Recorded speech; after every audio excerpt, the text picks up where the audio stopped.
Meu nome é William Patrick e hoje nós vamos falar sobre burocracia cristã, sobre documentação.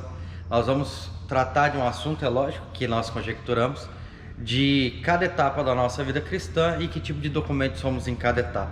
Então fique conosco, se inscreva, curta e compartilhe esse vídeo caso você gostar. Em poucos minutos nós vamos estar falando um pouco sobre esse assunto.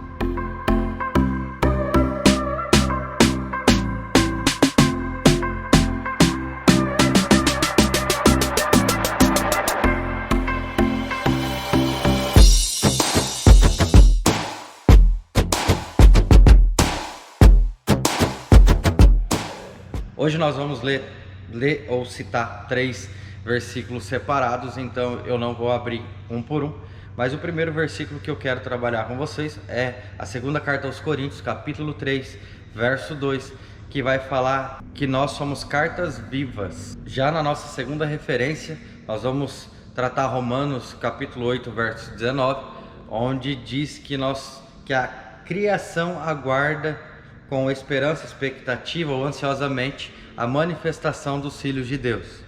E o terceiro versículo nós vamos trabalhar em Lucas, eu posso estar errado agora, mas se eu não me engano é Lucas, capítulo 24, já no finalzinho, onde diz: sejais minhas testemunhas em Jerusalém, Samaria, em toda a Judéia e até os confins da terra. E eu não lembro se a ordem está certa, a memória não é lá aquelas coisas, mas esses 3 versículos que nós vamos ter como base para o que nós queremos falar hoje. Eu confesso para você que eu tenho um versículo base da minha vida cristã que eu sou apaixonado, que é Romanos capítulo 12, verso 2. Esse versículo ele fala sobre processo, ele fala sobre estar numa boa, agradável e perfeita vontade de Deus, ele fala sobre a renovação do nosso entendimento.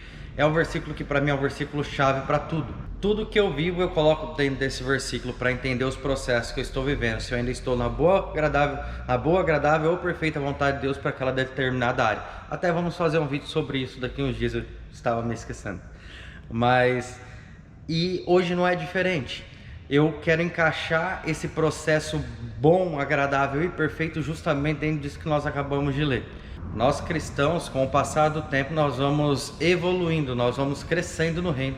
Então nós deixamos de ser um documento e passamos a nos tornar um novo documento. Como assim, William? Sim, o apóstolo Paulo ele vai dizer que nós somos cartas vivas. E essa, para mim, é a primeira etapa do cristão, ser uma carta viva.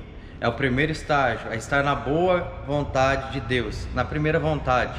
Quando nós nos convertemos, nós passamos a ser escritos no Senhor, Ele começa a escrever em nós. Então nós passamos a ser uma carta viva.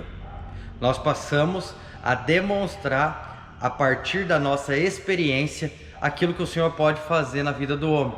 Nós passamos a documentar o que Cristo faz, o que Ele pode produzir. Então nós relatamos como uma carta os acontecimentos de alguém que se converteu, que está vivendo uma vida em Cristo, de alguém que agora está tendo uma nova experiência no Senhor. Então quando o apóstolo Paulo diz nós somos cartas vivas, o que ele está querendo dizer? Ele está dizendo de forma específica que a nossa nova experiência no Senhor, ela deve ser relatada como em uma carta, dita como em uma carta de forma comum, para que as pessoas consigam compreender o que o Senhor faz na vida da pessoa. E por sermos uma carta viva, qualquer pessoa que vem até nós, ela consiga ler essa carta de forma simples, que ela consiga realmente olhar para nós e ler em nós um Cristo que agora está habitando em nós, uma experiência real. Então a carta ela simplesmente demonstra aquilo do qual o seu autor está escrevendo. Sendo então Cristo em nossa vida autor, ele passa agora a demonstrar através de nós relatos de um evangelho que funciona, que dá certo. Então o primeiro momento do cristão na sua conversão é justamente ser uma carta viva, é demonstrar, é deixar transpassar que está havendo um relacionamento, é contar um relacionamento de algo real que está acontecendo na sua vida a partir do momento que ele tem contato com Cristo. Já no segundo momento, como nós lemos em Romanos 8, verso 19, se eu não me engano, nós passamos, a criação, ela passa a aguardar uma manifestação. E o segundo documento que nós somos no reino é o manifesto. William, o que exatamente é o manifesto? você vai ver geralmente manifestos de partidos políticos. O manifesto é um documento que ele não só relata uma experiência, uma história, uma vivência, mas ele também, ou em si, ele não relata, mas o que ele tem é a defesa de um pensamento, a defesa e sistematização de uma ideia, de um pensamento, de um movimento. Então o que o manifesto faz?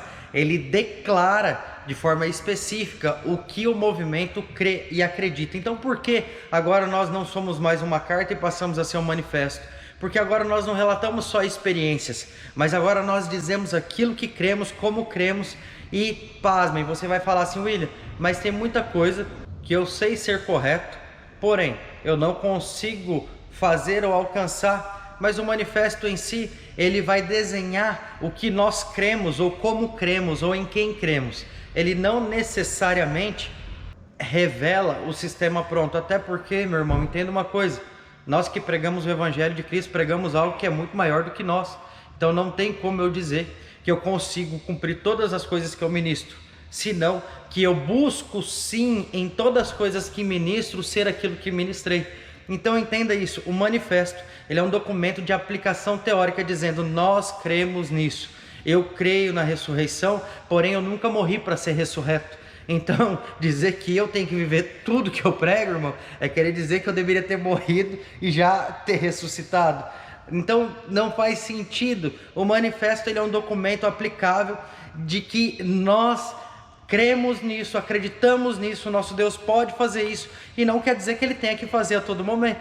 Então nós deixamos de ser apenas uma carta que relata uma experiência, mas passamos a ser um manifesto que relata agora no que cremos e em quem cremos. Mas há um terceiro momento, e eu acredito que é o mais maravilhoso deles, que é quando nós nos tornamos testemunhas. E quando nós nos tornamos testemunhas, e eu vou usar uma palavra que talvez vai ficar um pouco forte, mas eu vou explicar isso. Nós testamentamos o Evangelho de Cristo. William, como assim testamentamos? O que é o Novo Testamento? É a vida daqueles que seguiram Cristo, que como Cristo padeceram, sofreram martírio, tiveram dificuldades. Então o que é o Novo Testamento? Se você ler a Nova Aliança, você vai ler o quê? O relato dos apóstolos, o relato da vida dos apóstolos, daquelas pessoas que em si viveram como cristãos, viveram como imitadores de Cristo, padeceram o martírio, sofreram, viveram uma experiência real. Então o que é um testamento em si, biblicamente falando? É o relato da vida daqueles homens que entregaram-se e entregaram a própria vida por amor de Cristo e do próximo, que é a humanidade. Então nós imitamos a Cristo quando fazemos no mesmo modelo dele. Nós imitamos a Cristo quando nós o seguimos e o imitamos. Então nós passamos a ser testamentos vivos do que aqueles que virão receberão. Porque o que é um testamento? Ele é um documento que trata de uma herança. Então nós somos em si a herança que fica àqueles que recebem. Como assim, William? Você, além de tornar mais claro, parece que traz para um lado mais obscuro, onde eu consigo entender menos. E eu vou te explicar. Quando nós testemunhamos o que Cristo pode fazer, nós contamos a história daquilo que aconteceu. Mas quando nós vivemos o que Cristo pode fazer, nós testamentamos, porque nós tornamos real e claro e verdadeiro aquilo que Cristo pode fazer. Então quando eu testemunho, contando daquilo que aconteceu, é história. Mas quando eu testamento, eu faço por real, eu conto o dia de hoje. Então naquele momento eles estavam testamentando, dizendo: olha, nós conseguimos conviver assim. Quando Paulo escreve as cartas, façam assim, hajam assim.